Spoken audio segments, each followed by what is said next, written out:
नमस्कार दोस्तों। तो चलते हैं भारतीय संविधान के भाग 5 की ओर, जो कि महत्वपूर्ण प्रश्न का सीरीज हम लेके आए हैं। आने वाले हर एक एग्जाम के लिए बहुत ही महत्वपूर्ण है। आइए तो आज के पहला प्रश्न की ओर चलते हैं। प्रश्न संख्या 1 में क्या कहा जा रहा है? भारतीय संविधान का भाग 5 किससे संबंधित है? जो भारतीय संविधान है उसका भाग 5 किससे संबंधित है? राज्य सरकार से है, संघ सरकार से है, न्यायपालिका से है या चुनाव आयोग से? तो किससे दोस्तों? संघ सरकार से है। आइए अगले प्रश्न की ओर चलते हैं। प्रश्न संख्या 2। प्रश्न संख्या 2 में कहा जा रहा है दोस्तों, भाग 5 में कुल कितने अनुच्छेद हैं? जो भाग 5 है उसमें कितने अनुच्छेद हैं? 52, 100, 75 या 54? तो कितने अनुच्छेद है? 100 अनुच्छेद है। अनुच्छेद 52 से अनुच्छेद 151 तक। आइए अगले प्रश्न की ओर चलते हैं। प्रश्न संख्या 3।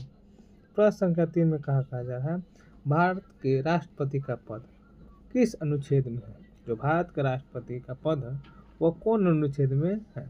अनुच्छेद 50, अनुच्छेद 52, अनुच्छेद 54, अनुच्छेद 60? किस में है भारत के राष्ट्रपति का पद? अनुच्छेद 52 में। आइए अगले प्रश्न को चलते हैं। प्रश्न संख्या 4। प्रश्न संख्या 4 में कहा जा रहा है दोस्तों, भारत के राष्ट्रपति का चुनाव किसके द्वारा होता है? जो भारत का राष्ट्रपति का चुनाव होता है वो किसके द्वारा होता है? जनता के द्वारा होता है, सांसद के द्वारा होता है, निर्वाचन मंडल के द्वारा होता है या सुप्रीम कोर्ट के द्वारा? तो किसके द्वारा होता है?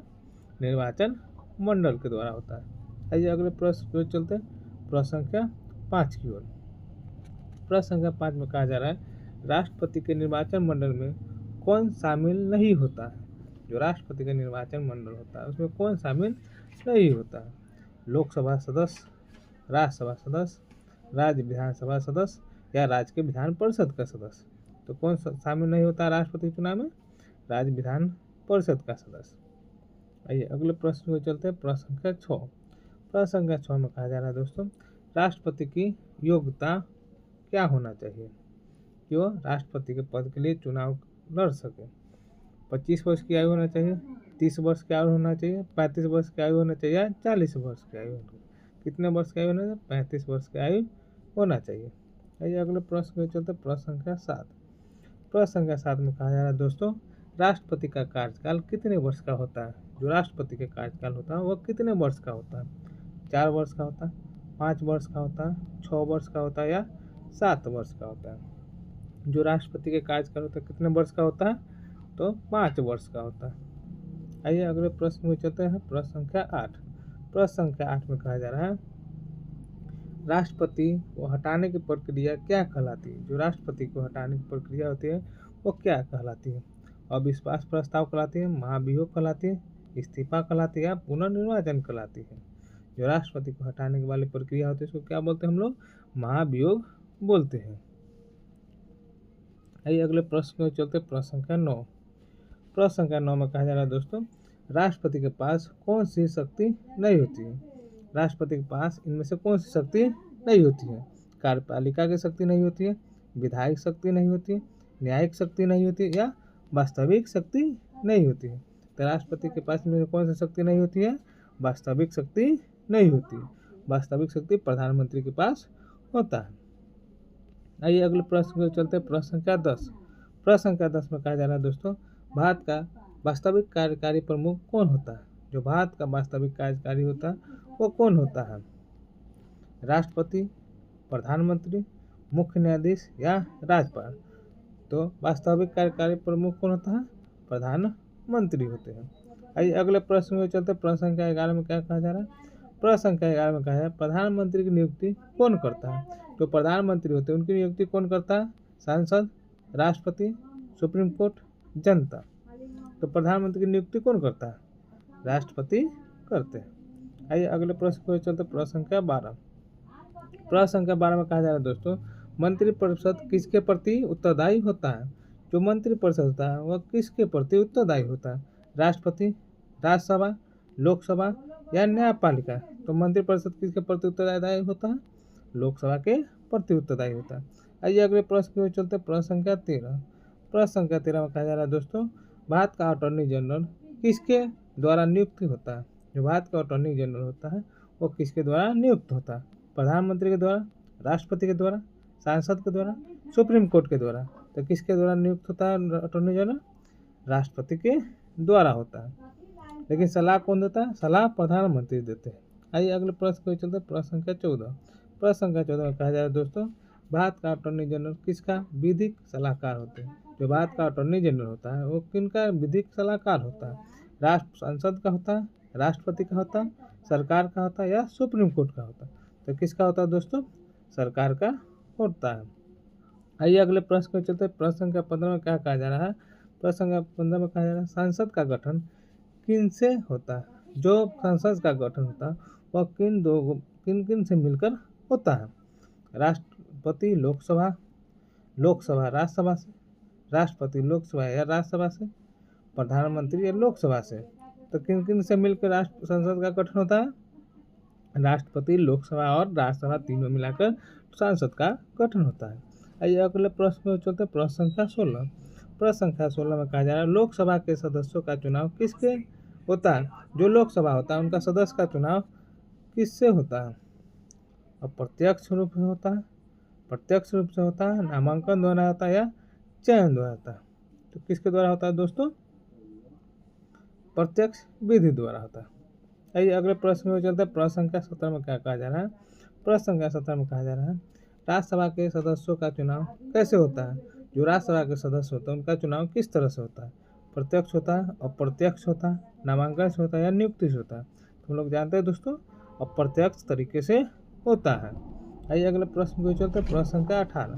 प्रश्न संख्या 18 में कहा जा रहा है, राज्यसभा का अस्थायी सदस्य होने का अर्थ क्या है? जो राज्यसभा है उसका अस्थायी सदन होने का अर्थ क्या है? वो कभी भंग नहीं होता है, हर साल चुनाव होता है, 5 साल का कार्यकाल होता है, राष्ट्रपति द्वारा नियंत्रित होता है। तो राज्यसभा का अस्थायी सदन होने का अर्थ क्या है? वह कभी भंग नहीं होता है। आइए अगले प्रश्न को चलते हैं। प्रश्न संख्या 19। प्रश्न संख्या 19 में कहा जा रहा है दोस्तों, लोकसभा का अधिकतम कार्यकाल कितने होता है? जो लोकसभा होता है उसका अधिकतम कार्यकाल कितना होता है? 4 साल, 5 साल, 6 साल या 7 साल? तो कितना होता है? 5 साल का लोकसभा का कार्यकाल होता है। आइए अगले प्रश्न की ओर चलते हैं दोस्तों। प्रश्न संख्या 20। संसद का अधिवेशन कौन बुलाता है? जो संसद होता है उसका अधिवेशन कौन बुलाता है? प्रधानमंत्री, राष्ट्रपति, लोकसभा अध्यक्ष या राज्यसभा अध्यक्ष? तो कौन बुलाता है दोस्तों? राष्ट्रपति बुलाते हैं। आइए अगले प्रश्न की ओर चलते हैं। प्रश्न संख्या 21। प्रश्न संख्या 21 में कहा जा रहा है दोस्तों, धन विधेयक किस सदन में प्रस्तुत होता है? जो धन विधेयक होता है वो कौन सा सदन में प्रस्तुत किया जाता है? राज्यसभा में, लोकसभा में, दोनों में या राष्ट्रपति पर? तो धन विधेयक किस सदन में पेश किया जाता है? तो लोकसभा में। आइए अगले प्रश्न को चलते। प्रश्न संख्या 22। प्रश्न संख्या 22 में कहा जा रहा है दोस्तों, धन विधेयक पर अंतिम निर्णय किसका होता है? जो धन विधेयक होता है उस पर अंतिम निर्णय किसका होता है? राज्यसभा का होता है, राष्ट्रपति का होता है, लोकसभा का होता है या प्रधानमंत्री? तो धन विधेयक पर अंतिम निर्णय लोकसभा का होता है। आइए अगले प्रश्न को चलते। प्रश्न संख्या 23। प्रश्न संख्या 23 में कहा जा रहा है, भारत के उपराष्ट्रपति का चुनाव कौन करता है? जो भारत का उपराष्ट्रपति जी का चुनाव होता है वो कौन करता है? जनता करता है, लोकसभा करता है, संसद के दोनों सदन करता है या राष्ट्रपति करता है? तो उपराष्ट्रपति का चुनाव कौन करता है? तो संसद के दोनों सदन करता है। आइए अगले प्रश्न में चलते हैं। प्रश्न संख्या 24। प्रश्न संख्या 24 में कहा जा रहा है दोस्तों, उपराष्ट्रपति किसका पदेन अध्यक्ष होता है? जो उपराष्ट्रपति होते हैं वह किसका पदेन अध्यक्ष होते हैं? लोकसभा, राज्यसभा, सुप्रीम कोर्ट या मंत्रिपरिषद? तो किसका पदेन सभापति होते हैं? राज्यसभा के पदेन सभापति होते हैं। आइए अगले प्रश्न के चलते। प्रश्न संख्या 25 में कहा जा रहा है दोस्तों, राष्ट्रपति के त्याग पत्र को कौन स्वीकार करता है? जो राष्ट्रपति होता है उनका त्याग पत्र कौन स्वीकार करता है? प्रधानमंत्री, उपराष्ट्रपति, लोकसभा अध्यक्ष या मुख्य न्यायाधीश? कौन करता है? उपराष्ट्रपति करते हैं। आइए अगले प्रश्न के चलते। प्रश्न संख्या 26। प्रश्न संख्या 26 में कहा जाएगा दोस्तों, प्रधानमंत्री के पद से हटाने पर मंत्रिपरिषद क्या होती है? जो प्रधानमंत्री होते हैं उनका वह अगर पद से हट जाए या उनको हटा दिया जाए तो मंत्रिपरिषद का क्या होता है? समाप्त हो जाता है, जारी रहता है, स्थगित हो जाता है या बदल जाती है? तो कौन हो जाता है दोस्तों? समाप्त हो जाती है। आइए अगले प्रश्न में चलते, प्रश्न संख्या 27।